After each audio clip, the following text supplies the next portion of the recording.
Most people who go to the gym for months, sometimes years, and barely see any real muscle growth aren't lazy, and they aren't lacking discipline.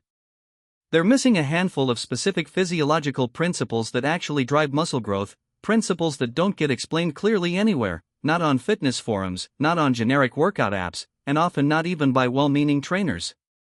In this video, I'm going to walk you through 7 proven, research-backed ways to build muscle faster, the actual mechanisms your body depends on to adapt, repair, and grow stronger, not gym myths, not supplement marketing, just the real physiology behind muscle growth. I'm Dr. Mark, and while my background is in emergency medicine, understanding how the human body responds to physical stress, how tissue repairs itself, and how hormones regulate recovery is central to how I think about health more broadly. And what's fascinating is how many people are training hard, showing up consistently, doing everything they think is right, and still stalling out, simply because one or two of these 7 factors are missing entirely. So stick with me through all 7, because the order actually matters here, and the last one is the factor most people completely underestimate, even though the research shows it might be the single biggest predictor of long-term success. Quick note, always check with a doctor before starting a new training program, particularly if you have any underlying health conditions. Let's start with the single most fundamental principle in all of muscle building, progressive overload. This means gradually increasing the demand placed on your muscles over time, whether that's more weight, more repetitions, more sets, or more time under tension. Without this, your body has no biological reason to build new muscle tissue. Here's why this matters at a physiological level. Muscle growth, technically called hypertrophy, occurs when muscle fibers experience mechanical tension and microscopic damage during resistance training. Your body then repairs this damage, and if the stimulus is sufficient, it rebuilds the muscle slightly stronger and larger than before, a process called supercompensation. But your body only invests energy into this rebuilding process if the stimulus is genuinely challenging relative to what your muscles are already accustomed to. This is exactly why so many people plateau. They lift the same weight, for the same repetitions, week after week, and their body has already fully adapted to that specific stimulus. There's no reason for further growth because nothing new is being demanded of the tissue. Research consistently shows that people who track their lifts and deliberately increase load or volume over time, even in small increments, see significantly greater strength and muscle gains compared to those who train at a constant, unchanging intensity. This doesn't mean adding weight every single session, which isn't realistic, but it does mean having a structured plan to progress over weeks and months, rather than repeating the same routine indefinitely and hoping for a different result. Second, protein intake and timing, and there's more nuance here than the generic advice to eat more protein usually captures. Muscle tissue is built from amino acids, and specifically, muscle protein synthesis, the biological process of building new muscle protein, is triggered most effectively by adequate protein intake distributed properly across the day. Research suggests that consuming roughly 0.7 to 1 gram of protein per pound of body weight daily supports optimal muscle growth for most people engaged in regular resistance training, a notably higher amount than the general population recommendation, which is designed simply to prevent deficiency, not to optimize muscle building. Timing also matters more than most people realize. Muscle protein synthesis appears to peak when protein is consumed in doses of roughly 25 to 40 grams per meal, spread across 3 to 4 meals throughout the day, rather than consuming the bulk of your daily protein in a single large meal. This is sometimes called the protein distribution effect, and studies comparing even protein distribution against skewed distribution, same total daily protein, different spacing, have found meaningfully better muscle protein synthesis rates with the more evenly spread approach. There's also a specific amino acid worth mentioning, leucine, found in high concentrations in foods like eggs, chicken, and dairy, which acts as a direct trigger for muscle protein synthesis at a cellular level. Meals containing adequate leucine appear to activate this growth pathway more effectively than protein sources lower in this particular amino acid. The practical takeaway: don't just eat more protein, distribute it properly across your meals, and prioritize sources naturally rich in leucine. Third, training close to muscular failure, meaning pushing a set until you have only 1 or 2 repetitions left in the tank before you physically couldn't complete another one with proper form. This is a distinct principle from just lifting heavy weight, and research increasingly shows it matters more than most people assume. The mechanism here involves motor unit recruitment. Your muscles are made up of different fiber types, and the largest, most growth-responsive fibers are typically only recruited when a set becomes genuinely challenging, near the end of a hard set, not in the easier initial repetitions. If you consistently stop a set well before this point, staying comfortable, you're likely never fully engaging these higher threshold muscle fibers, meaning you're leaving a significant portion of your growth potential unused. Studies comparing sets taken to true failure against sets stopped several repetitions short have found that proximity to failure correlates strongly with muscle growth outcomes, even when the total training volume, meaning total weight lifted, is kept similar between groups. This suggests that how hard each set is matters independently of simply doing more sets or more total work. That said, training to absolute failure on every single set isn't necessary and can actually impair recovery if done excessively, particularly on compound, multi-joint movements like squats and deadlifts. Most research suggests leaving 1 to 2 repetitions in reserve on most sets, while occasionally pushing closer to true failure on isolation exercises, provides the best balance between growth stimulus and manageable recovery demand. Fourth, sleep, and this might genuinely be the most underrated factor on this entire list. Muscle isn't actually built in the gym. The gym provides the stimulus, the mechanical damage and tension that signals your body to adapt. The actual rebuilding, the process of repairing and strengthening muscle tissue, happens during rest, and predominantly during deep sleep.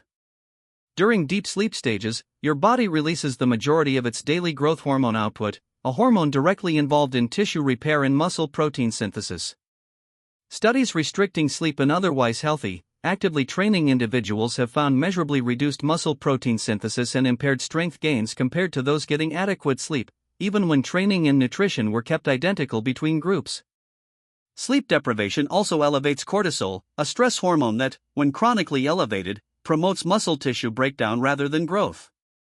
This creates a frustrating scenario where someone is training hard and eating well, but consistently undersleeping, and their body simply doesn't have the hormonal environment necessary to fully capitalize on that effort.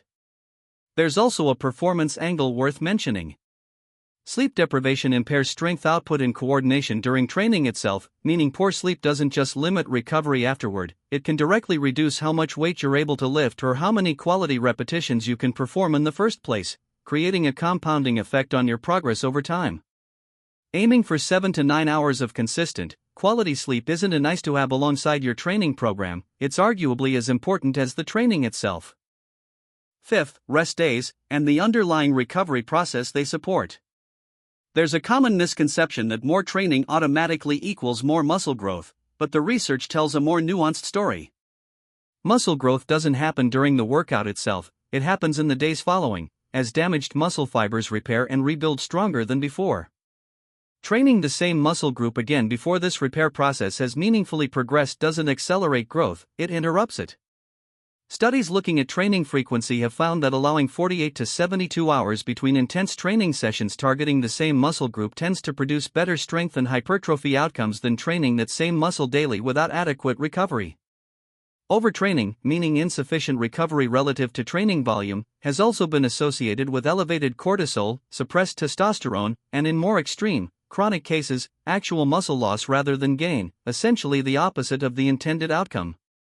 This is part of why well-designed training programs typically rotate which muscle groups are trained on which days, allowing adequate recovery windows while still training frequently overall. This doesn't mean rest days require complete inactivity.